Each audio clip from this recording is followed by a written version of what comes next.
Très chers amis, bonjour, nous arrivons dans la paracha Toldot et cette paracha nous présente donc ce nouveau couple, Yitzhak et Rivka, qui n'arrivent pas à avoir d'enfants. Alors chacun, nous explique Rashi, se met d'un côté, se met à prier, et là le texte témoigne, vaillé à terre l'eau. C'est à lui qu'on a répondu à sa tefila, c'est-à-dire que c'est la tefila d'Yitzhak qui a été entendue la première. De là, nos maîtres nous enseignent que la tefila du tzaddik ben tzaddik, c'est-à-dire le juste fils de juste, a plus d'effet que la tefila du tzaddik ben racha, le juste fils de mécréant. En effet, Yitzhak est le juste fils de juste, puisqu'il est le fils de Abraham, qui est lui-même une personnalité remarquable, alors que Rivka, aussi juste, aussi pleine de piété soit-elle, reste la fille de Bethuel, qui était connue comme un rachat. Alors, c'est sûr que cette leçon,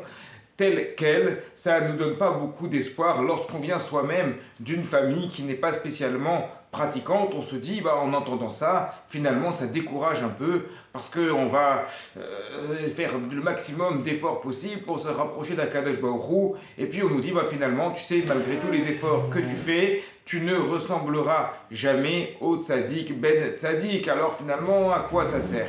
Cependant, lorsqu'on regarde le commentaire de Rav Baruch Epstein dans le Torah Temima, il nous rapporte déjà qu'il y a un débat dans la halacha en partant de cette Agada. C'est-à-dire, le débat est le suivant. Est-ce qu'il vaut mieux, pour faire la prière, pour faire officiant pour la communauté, choisir un shaliach tzibour, c'est-à-dire un envoyé de la communauté qui va faire la prière publiquement, quelqu'un qui est tzaddik ben tzaddik, lui-même originaire d'une famille très religieuse, ou alors est-ce que ça revient au même? C'est un débat comme ça dans la halakha. Certains vont dire, en apprenant de là notamment, il vaut mieux prendre un tzaddik ben tzaddik, quelqu'un venant d'une famille religieuse, alors que d'autres vont nous dire, non, ce qui compte, ce n'est pas l'origine, ce qui compte, ça va être de qui on est, quels sont nos midot, quels sont nos traits de caractère.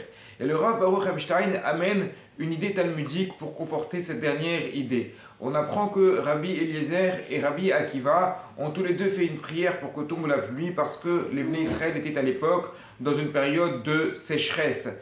Rabbi Eliezer n'a pas été entendu alors que Rabbi Akiva a été entendu. Pourtant Rabbi Eliezer lui-même, il venait d'une famille extrêmement pleine de piété, extrêmement religieuse, alors que Rabbi Akiva, il est connu comme étant Ben Gerim, c'est-à-dire qu'il venait de convertis, donc ses ancêtres, sa famille n'étaient pas des grands tzadikim, c'est lui-même qui a changé, qui a progressé, comme on le rapporte dans le Talmud. À partir de 40 ans, il a commencé à rentrer dans la Torah. Et pourtant, c'est la tefila de Rabbi Akiva qui a été acceptée. Alors, les gens ont commencé à parler, à murmurer, et en disant finalement, si Rabbi Eliezer, sa prière n'a pas été écoutée, c'est qu'il doit y avoir un problème chez lui. Et là, une voix est sortie du ciel, nous dit le Talmud, en disant « Surtout ne critiquez pas Rabbi Eliezer, j'ai choisi d'écouter d'abord Rabbi Akiva parce qu'il a une qualité. Cette qualité, ça s'appelle, il est envers Almidotav, c'est-à-dire littéralement, il sait prendre du recul, il sait passer par-dessus les critiques, il sait passer par-dessus les problèmes, il arrive à prendre